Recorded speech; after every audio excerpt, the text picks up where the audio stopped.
What is going on, you sexy mother hubbards?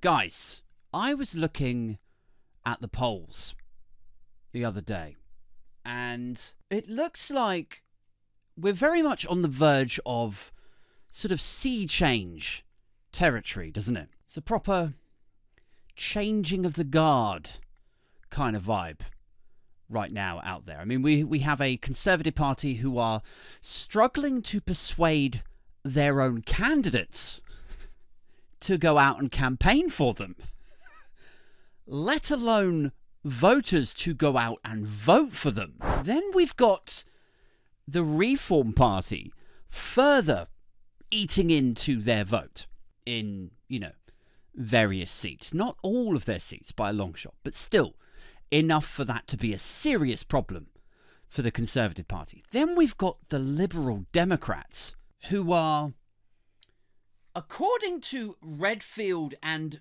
Wilton, who are a, respectable or respected polling company, the Liberal Democrats could be on course to become the official opposition. They could overtake the Tories, right?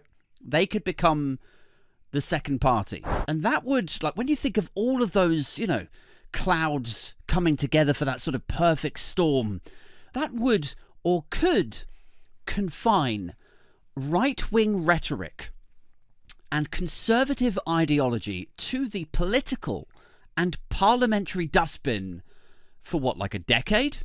If all of those things came together, which is, obviously for a lot of us, that is incredibly exciting. And, even just saying it, it is the maybe first time I've ever had to continue presenting at the same time as concurrently climaxing in my boxes. But, it's important to just be honest with you guys, right? Because some of you who have, been watching, subscribing, viewing for a while will know that, I have sort of cut out myself a little corner of the internet, if you like, a corner of political commentary that is sort of, Tory bashing and, slightly skatery, niche, perhaps. I like to imagine my output, if you had to sort of quantify it, it's sort of a 30% satirical kind of stand-up kind of stuff. It's 30% just militant Tory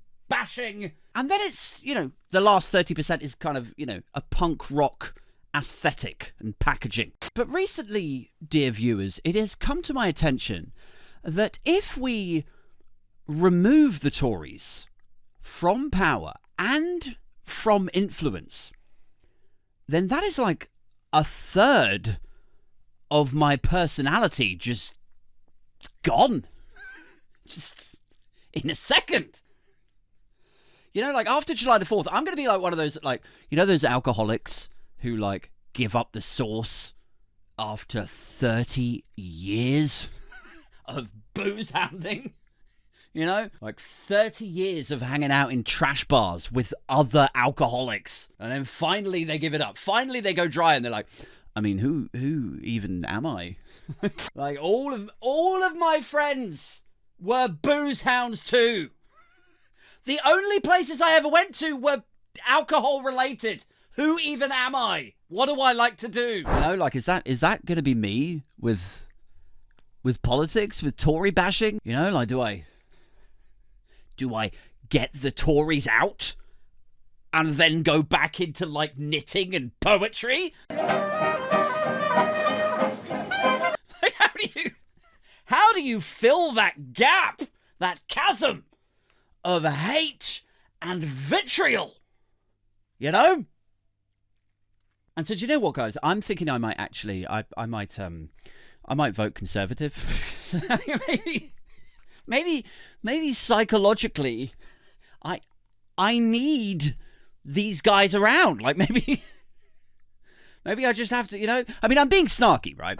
Obviously, I'm not going to vote Conservative. I'm being hugely sarcastic. But do you know what? I bet there are people out there like that. I bet there's a load of people, especially content creators and, left-leaning comment types who are literally like, oh my God, like, if we actually get rid of these people, if we actually mute the chaos and the despair that we've all lived through for the last 14 years, if we solve that problem, if there's no more risk of having to drop everything at a moment's notice to host another emergency podcast, I might actually have to spend time with my family. I mean, I guarantee those people exist.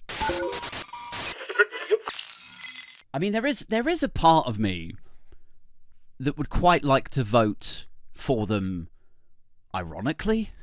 You know, like egg them on mockingly from the back of the hall. Like they're Petey from American Pie. You know what I mean? Like, yeah!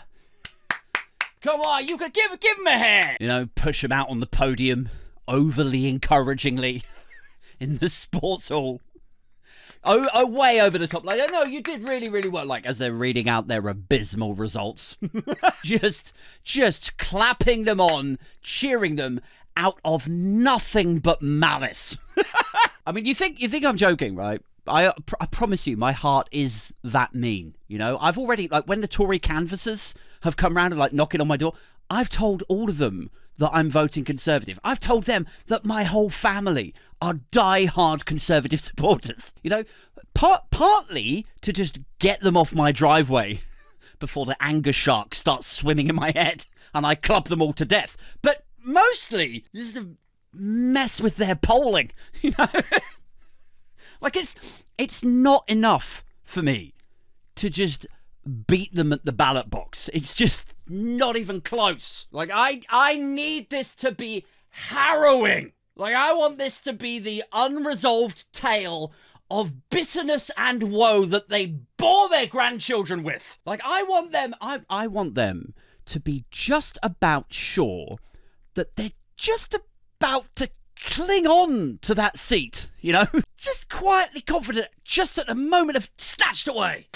That is why, when they knock on the door, they're like, yes, can we count on you? Oh, absolutely. Yeah, die-hard Conservatives here. Me, the missus, we've got 3 grown-up kids there. We're all voting Conservative. Make sure you make a note of that. Then they go back to their little Conservative club, social club. They're like, well, the doors that I knocked on this afternoon were very encouraging. I guess it's going to be a silent majority of shy Tories. Until they see me in the same sports hall at 11:45 p.m. on that Thursday night, literally pointing and laughing at them. They're going to be like, did you vote for our candidate? I thought you said that you were all Conservative voters. I'm going to be like, yeah, I thought you said 40 new hospitals and a return to integrity and transparency. Go fuck yourself. Go on, PT!